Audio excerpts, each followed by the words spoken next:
हम लोग एक त्रिभुज का क्वेश्चन सॉल्व करेंगे। तो आप लोग चैनल को सब्सक्राइब और लाइक अवश्य करें, ठीक है। इम्पोर्टेंट क्वेश्चन है। क्वेश्चन दिया हम एक त्रिभुज ए बी सी की भुजाएं ए बी और ए सी तथा मध्यिका दी है हमको ए डी। एक अन्य त्रिभुज की भुजाओं पी क्यू और पी आर तथा मध्यिका क्या है पी एम के क्रमशः समानुपाती है। तो हमें दर्शाइए कि त्रिभुज ए बी सी सर्वागतम है त्रिभुज पी क्यू आर, ठीक है। तो ये हमको प्रूफ करना है। तो ये हम लोगों ने त्रिभुज बना लिया ए बी सी, ठीक है। ये हमने पी क्यू आर बनाया। तो इसकी मध्यिकाएं हमको चाहिए, तो मध्यिकाएं ए डी हो गई, ठीक है, और इसकी मध्यिका पी एम हो गई। तो हमने इसी के अनुरूप एक दूसरा त्रिभुज बनाया है। इसके अकॉर्डिंग नीचे हमने एक लाइन ड्रा कर ली है इसको, ठीक है। ये लंब है, इसको हमने थोड़ा और नीचे किया तो ई, और इसको हमने डाल दिया सी, ठीक है। और ये हमने थोड़ा इसको नीचे किया तो ये एफ इन दोनों को हमने मिला तो ये एक दूसरा त्रिभुज बन गया, ठीक है। तो चलिए हम लोग स्टार्ट करते हैं क्वेश्चन को।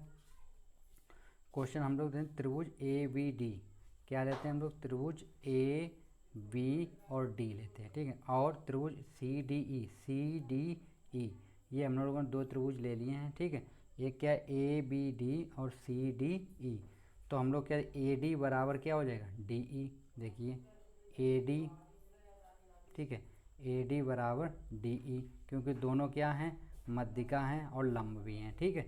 तो ये इक्वल हो गया। फिर क्या कोण ए डी बी और कोण सी डी ई, ये एंगल और ये एंगल आपस में इक्वल होंगे क्योंकि लंब है, लंब होते तो 90 डिग्री का एंगल बनता है, ठीक है।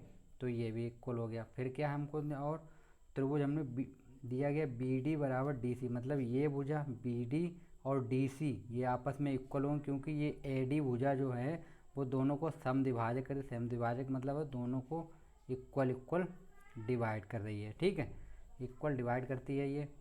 तो मतलब ए डी भुजा समद्विभाजक है, ठीक है।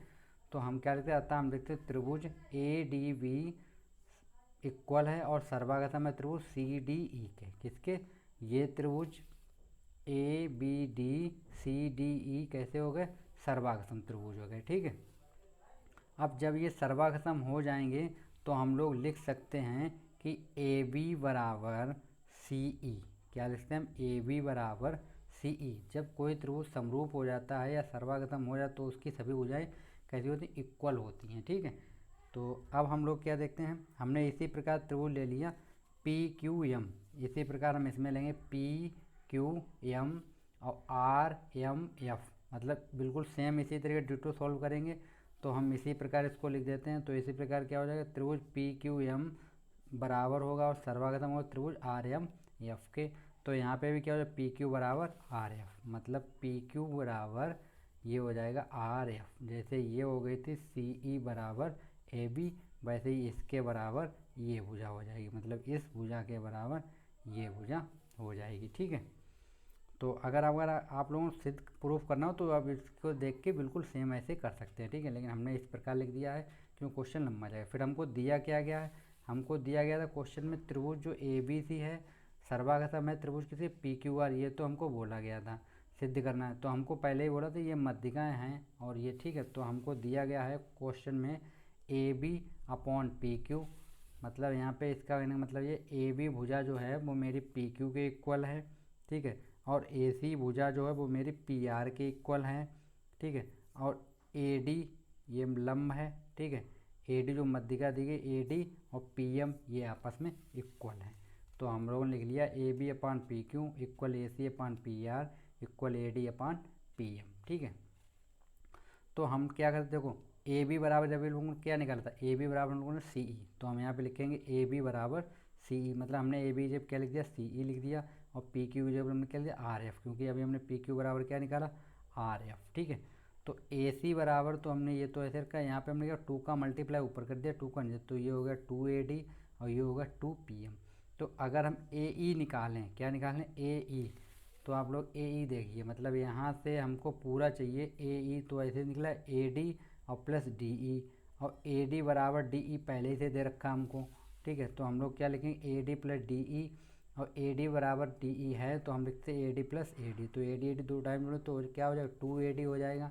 तो हमें AE बराबर निकल आया 2AD। इसी प्रकार 2PM बराबर क्या निकल आएगा, PF। जैसे ये है, अगर हम यहाँ से निकालें PF तो क्या होगा, PM प्लस MF, और PM बराबर MF पहले ही दे रखा हमको, तो ठीक है।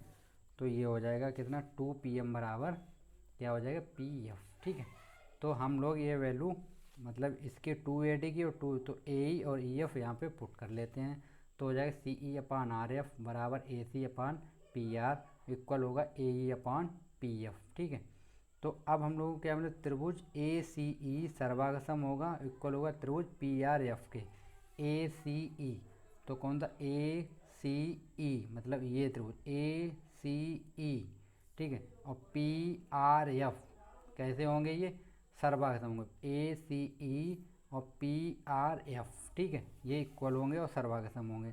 तो अब जब सर्वागसम होंगे तो यहाँ पे मुझे क्या मिलेगा, देखो ये एंगल कोण 1 और कोण 2 आपस में कैसे होंगे, बराबर, मतलब कोण 1 बराबर कोण 2 हो जाएगा। इसी प्रकार हम लोग क्या लिख सकते हैं, क्योंकि ये त्रिभुज भी तो हम बराबर कर चुके थे दोनों, ये त्रिभुज जो मेरे पास है, ये त्रिभुज और ये त्रिभुज हम इक्वल कर चुके थे, तो कोण 3 बराबर क्या हो जाएगा, कोण 4। तो हम लोगों ने लिया कोण 3 बराबर कोण 4। तो समीकरण 1 डाल दिया हमने इसको समीकरण 2, तो समीकरण 1 और 2 को जोड़ने पर तो कोण 1 प्लस कोण 3 मतलब कोण 1 प्लस कोण 2 3 हो गया, ये कोण 2 प्लस कोण 4 हो गया। तो कोण A बराबर हमको क्या मिल जाएगा, कोण P, क्योंकि हमको क्या कोण 1 और कोण 3 दोनों जोड़ के क्या हो जाएगा A, और 4 और 2 जोड़ के कितना हो जाएगा P। तो हम लोग लिख सकते हैं इसकी जगह पे कोण A बराबर कोण P। तो ये हमको मिल जाए त्रिभुज ABC और त्रिभुज PQR।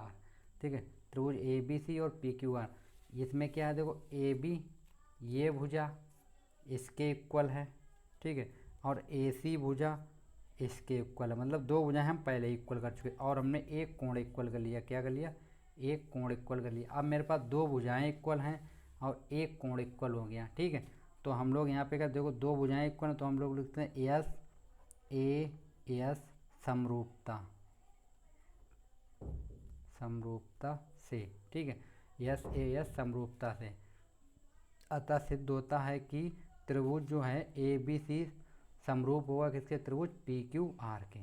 तो फ्रेंड्स क्वेश्चन इम्पोर्टेंट है, तो आप लोग चैनल को लाइक और सब्सक्राइब अवश्य करें और बेल आइकन को क्लिक करें। ठीक है, थैंक यू फ्रेंड्स।